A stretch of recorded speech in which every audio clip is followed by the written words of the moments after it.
Looking back from today's perspective, an obvious question arises. Why didn't children simply say no?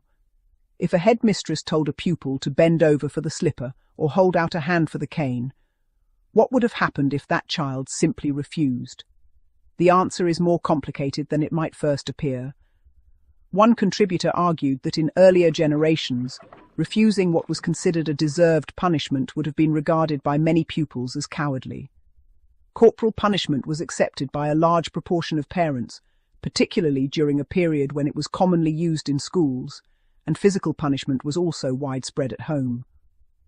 But by the 1980s, attitudes were beginning to change.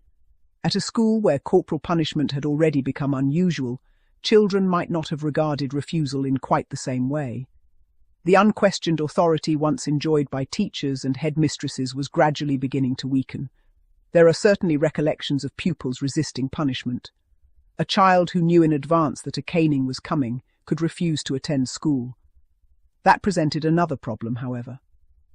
Unless alternative educational arrangements were made, prolonged absence could place parents in difficulties, and the punishment might simply be waiting when the pupil eventually returned.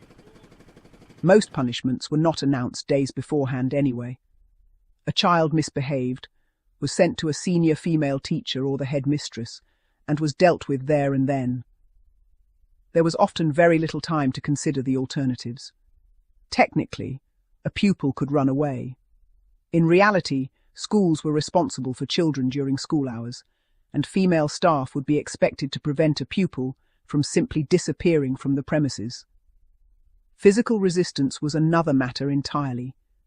An older teenager might theoretically have been capable of physically resisting a female teacher, but doing so could transform a relatively minor disciplinary matter into something far more serious. Refusing to accept a punishment was one thing, physically fighting a teacher was quite another. For a frightened 11-year-old girl, however, such possibilities could be largely theoretical. The girl slippered for chewing gum in 1985 explained this particularly well. She didn't weigh up the alternatives. She didn't stand in the headmistress's office considering whether she should accept, negotiate, or resist. She was frightened. She respected, and feared, the authority of the headmistress. When the headmistress told her what was going to happen, she obeyed. It didn't come into question to refuse to bend over, she later recalled. That simple observation probably explains more about traditional school discipline than pages of rules and regulations ever could. The authority of the headmistress was not merely written into school regulations, it existed in the child's mind. For generations of pupils, being summoned to the headmistress's office was frightening before anything had even happened. The closed office door, the formal surroundings, and the knowledge that the headmistress had the power to punish could be intimidating enough on their own. The same could apply in the classroom.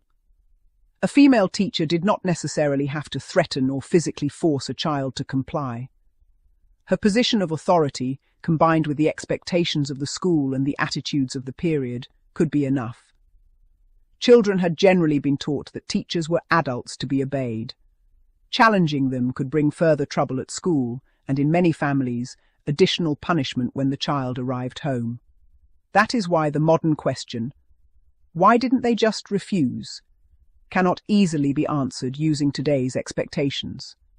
For many children at the time, refusal simply did not feel like a realistic option. Sometimes the fear of punishment was as powerful as the punishment itself.